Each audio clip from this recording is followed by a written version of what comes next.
Well, ladies and gentlemen, this might be one of the most insane political backstabbings you've seen in a while. In this video, you're about to hear how the only Democrat with a spine is getting eaten alive by his own party. They're leaking stuff about his health, his mind, his private convos with doctors. They're claiming the guy is unfit to serve, all because he dared to step out of line. And obviously, we all know who Jeff Carson's talking about, but I felt like it would be a great intro into this conversation, this video. Hey guys, welcome back. Thanks for joining. Hit the like button. It helps out a lot. I want to read some of the comments that you guys have been leaving on my videos. And this one here says, anyone remember Biden-Obama actions on the Nord Stream pipeline? Don't you remember when it was hard for truckers to deliver stuff and to get shipments in because Biden was not allowing them to come in and all of that product set out there and wasted people? Forget about that. I wish everybody would just give President Trump and his staff a break. They're doing everything they possibly can do. And if they only thought about the amount of crap that Biden left just before he walked out the door because his party wanted to make sure that they screwed everything up for not for Trump, but for the American people. And the Democrats are no good. President Biden, there's no good. Why don't Americans see this instead of blaming Trump? And second year of Biden saw my savings get wiped out. All resonating. Except for this one here. And then I'm gonna fill you in on a quick summary of this and the truth about Joe Biden. Hey, what's up, everybody? Frederick Polk here. So reportedly, old Scott Bassinet, our Treasury Secretary, was meeting with his Chinese counterparts to negotiate a trade deal. The meeting was supposed to last 3 days. The Chinese walked out in 2 hours, and they ain't coming back. Now, I laugh, even though this is going to hurt us pretty bad, because, well, it just shows the incompetence of the Trump administration. But I also want to provide a little bit of context here as to why we're in a tight spot in trying to negotiate with the Chinese. Because, well, figuratively, they hold all the cards. We don't. And they know that. And they know how to play the game that Trump plays, which is on camera and for spectacle. Because China does that a lot in their own country. And they do it to great effect. So let me break down why I'm saying all this. Number one, the Chinese people are very nationalistic, just like we are. Even more so. They are a one-party state. The party is the government. No ifs, ands, or buts.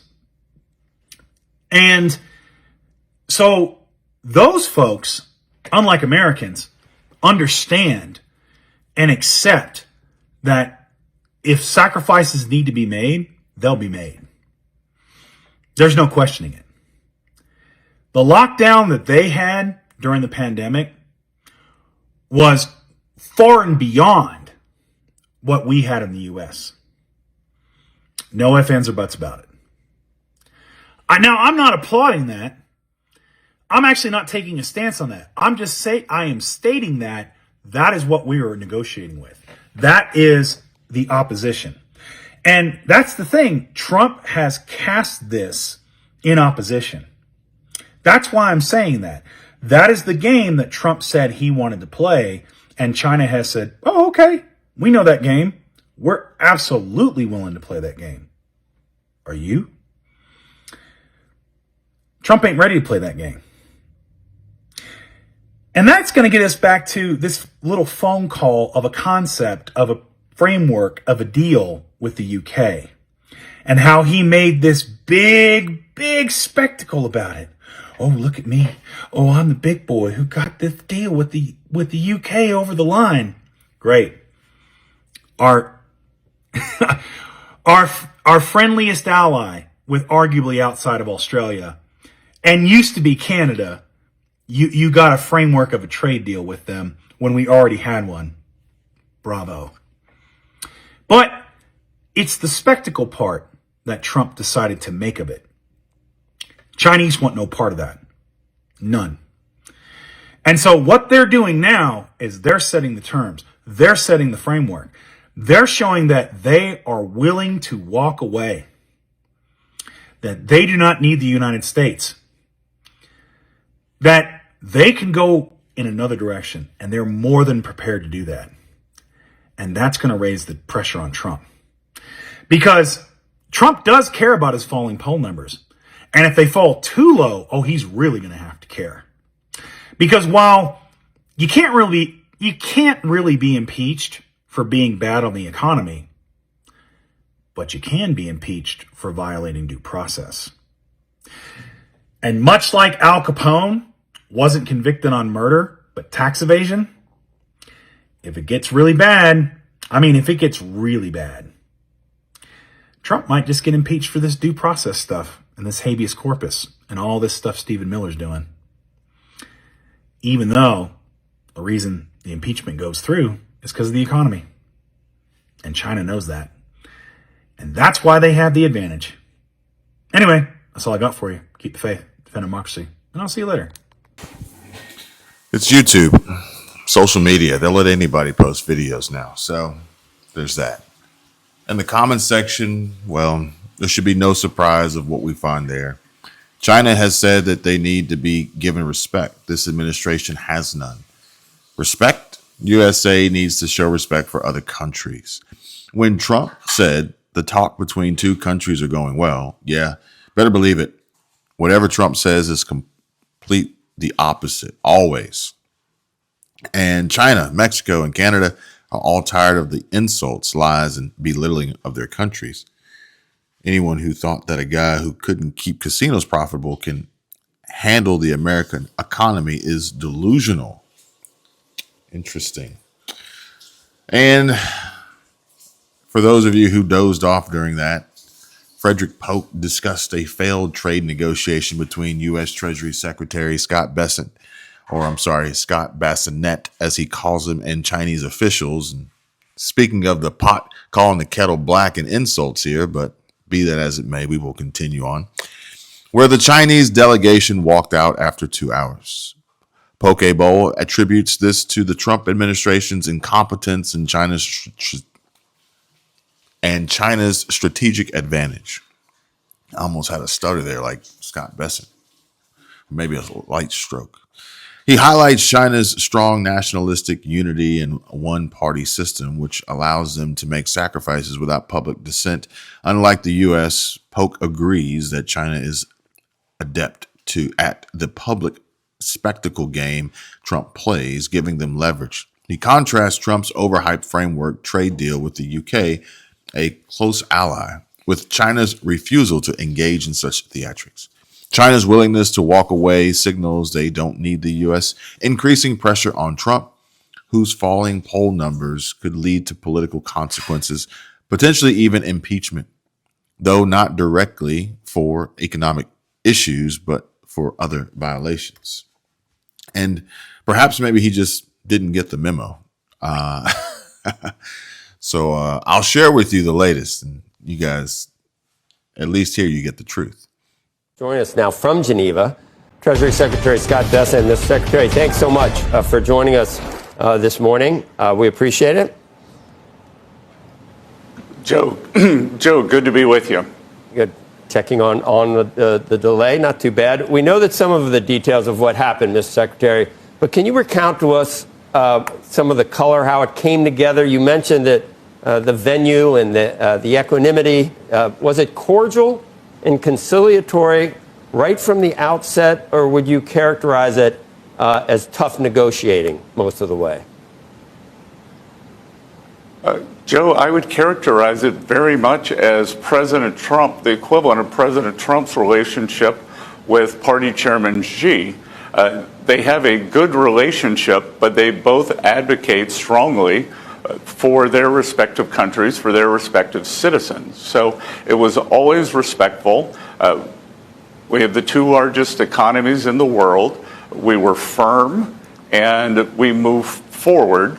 We tried to identify shared interest. We came with a list of problems that we were trying to solve, and I think we did a good job on that. And again, this is a 90-day pause. For our tariff program, we had a plan, we had a process, and now what we have with the Chinese is a mechanism to avoid an upward tariff pressure like we did last time. So this is a 90-day pause. Do you expect that tone to continue as these details, the devil's always in the details, get worked out over the next 90 days? And what aspects do you think will be relatively easy, and what will present the biggest obstacles? Well, look, Joe, I don't think anything's going to be easy because this has been going on a long time. But what I can tell you, President Trump in his first term realized a very effective trade deal that was signed in the Oval Office in January 2020. And the Chinese delegation basically messaged to us that the Biden administration failed to hold them accountable for it. So I think that the January 2020, President Trump's highly successful previous trade deal can be a starting point, and knowing that President Trump will enforce any deal, I think will make the Chinese very deliberate in their negotiations and know that whatever they agree to, President Trump will enforce. Would you say that the Chinese, were you able to detect, or was it apparent that there was some urgency to make some progress, given what we're hearing about Chinese businesses being shuttered en masse, factory activity declining, PMI declining, maybe even some social unrest? Could you detect that, or was there, for lack of a better term, a stiff upper lip shown to you?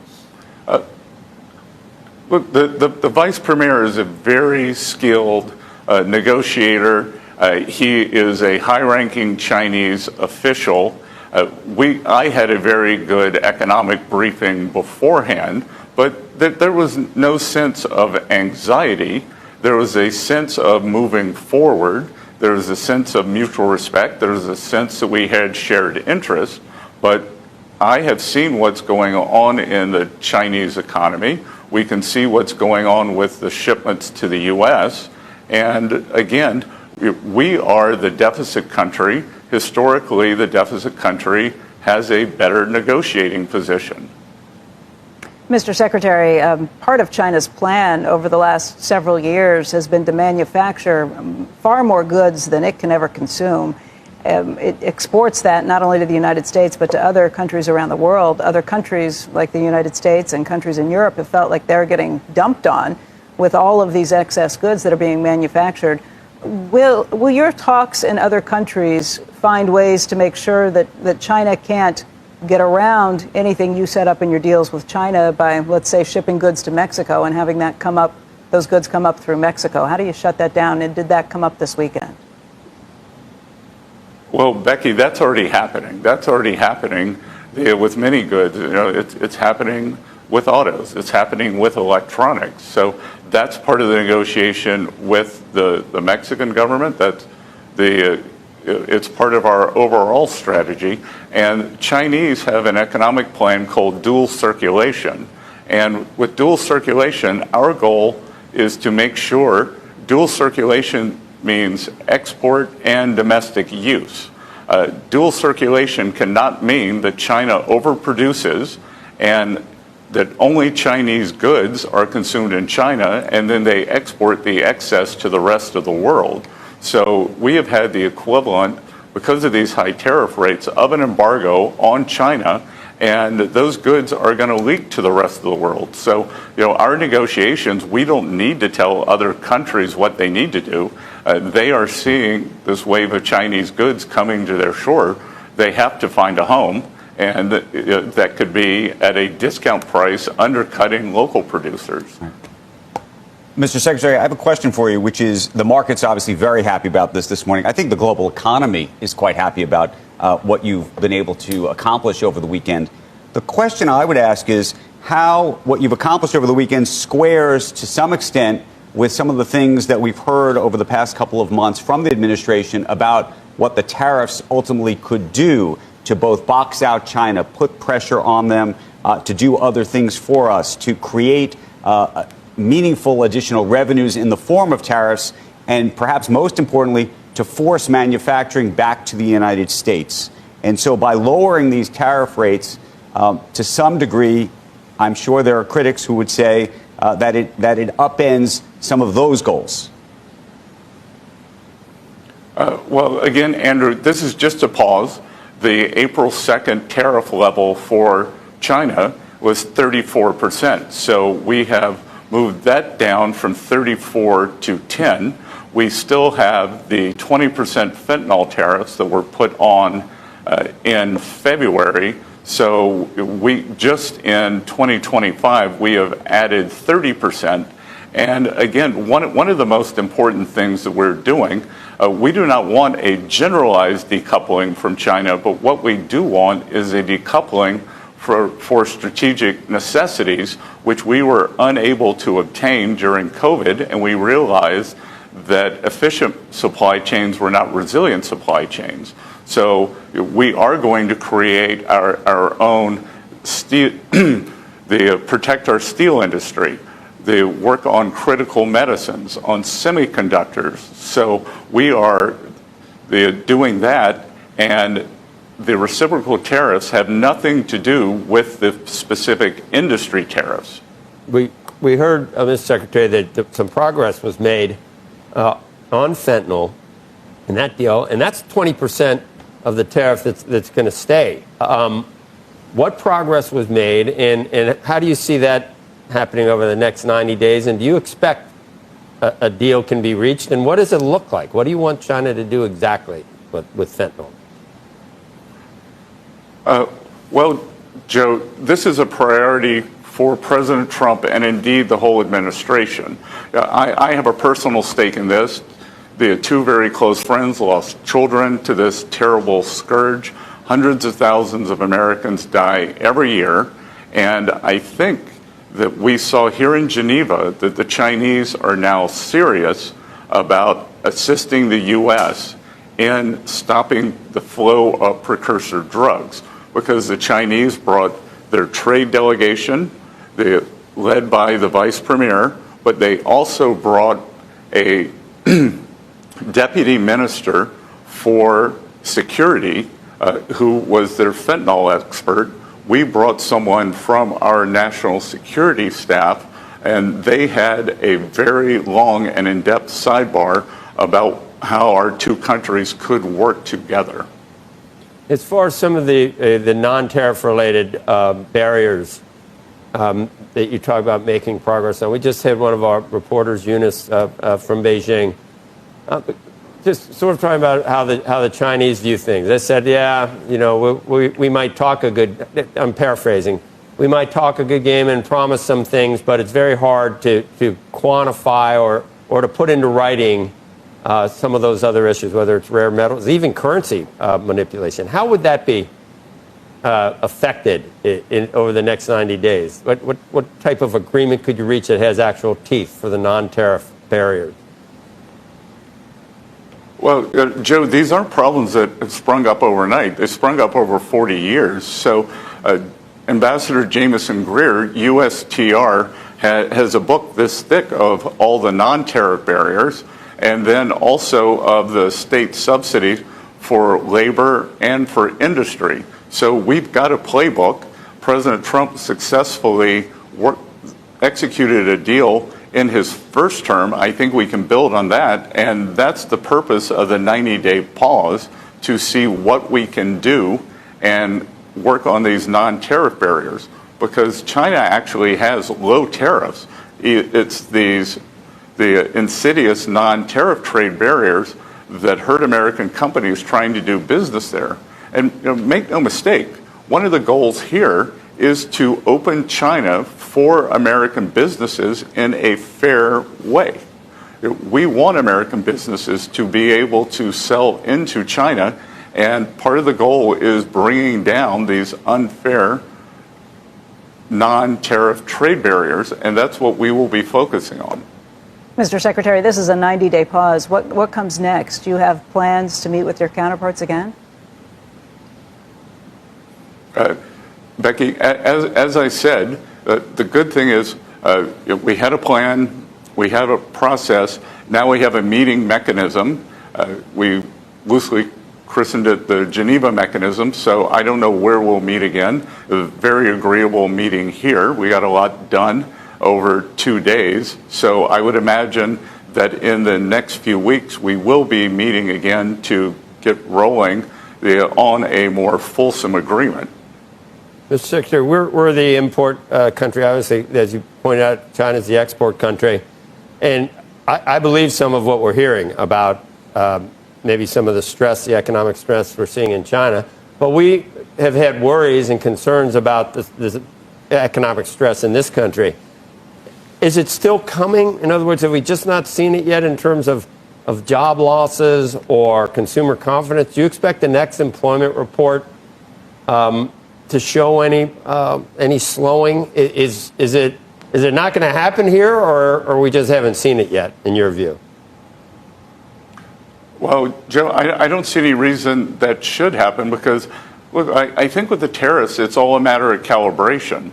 That there were 20%, approximately 20% tariffs from President Trump's first term.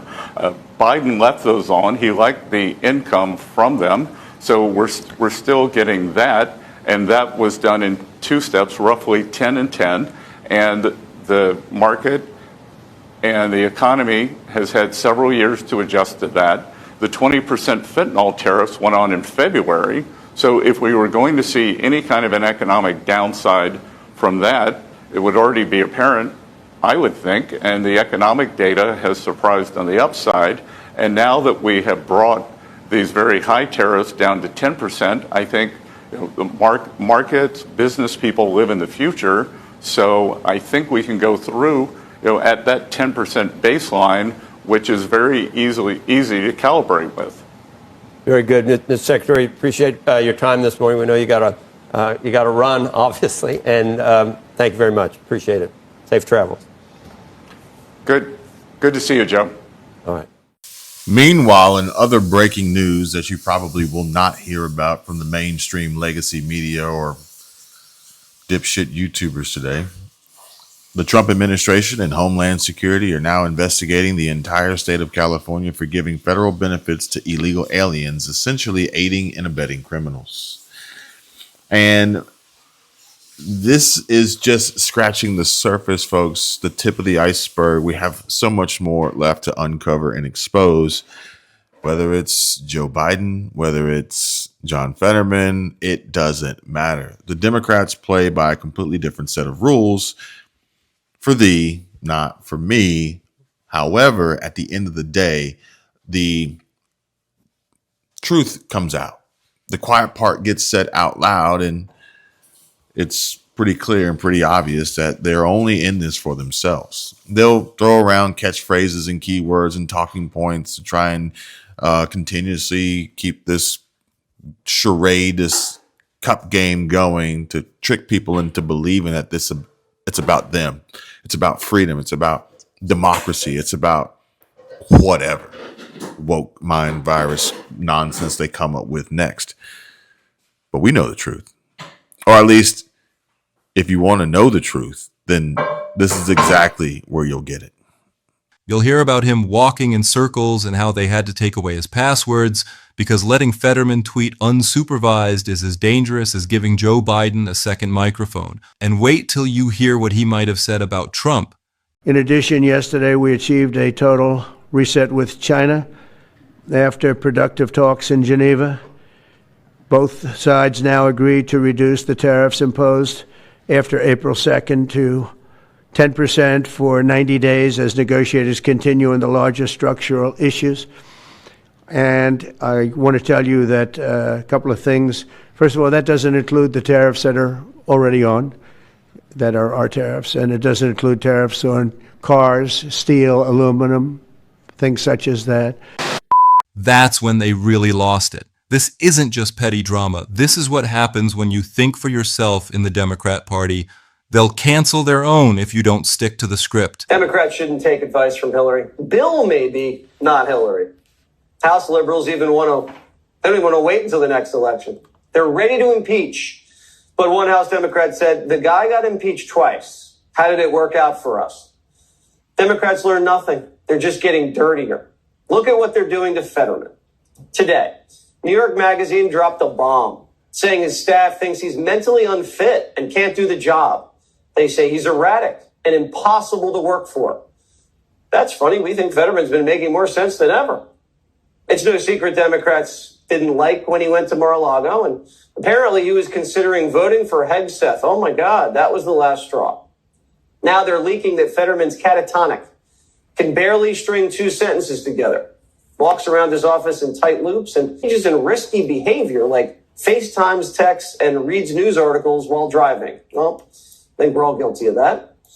They're also reporting that his staff took away his social media passwords and were engaged in secret conversations with his doctor behind his back. Fetterman denies all of this and says they're, quoting, disgruntled staffers. Kind of sounds like they're trying to 25th Amendment him. The only Democrat who speaks his mind. The only one with a shred of independence. What does it say about the Democratic Party that they can't tolerate a single senator not towing the party line? It's absolutely crazy how much they're willing to eat their own to keep their little power game running. What happens when you try to play by your own rules? What has to happen is it has to be fair for the American people. But in January 2020, President Trump produced a template. We had an excellent trade agreement with China, and the Biden administration chose not to enforce it. The Chinese delegation basically told us that once President Biden came into office, they just ignored their obligations. So, we all already have a large framework. The other thing to remember here, Jonathan, is that this is a pause down to 10%. The April 2nd level for China is 34%. So we will be working to see where their final reciprocal number ends up. And the negotiations are a combination of tariffs, non-tariff trade barriers, currency manipulation, and subsidies of labor and capital. You get the Fetterman treatment, silence, sabotage, and a whole lot of drama. The party that claims to be all about freedom of thought is really just about freedom, as long as it fits their agenda. Like and subscribe for more politics.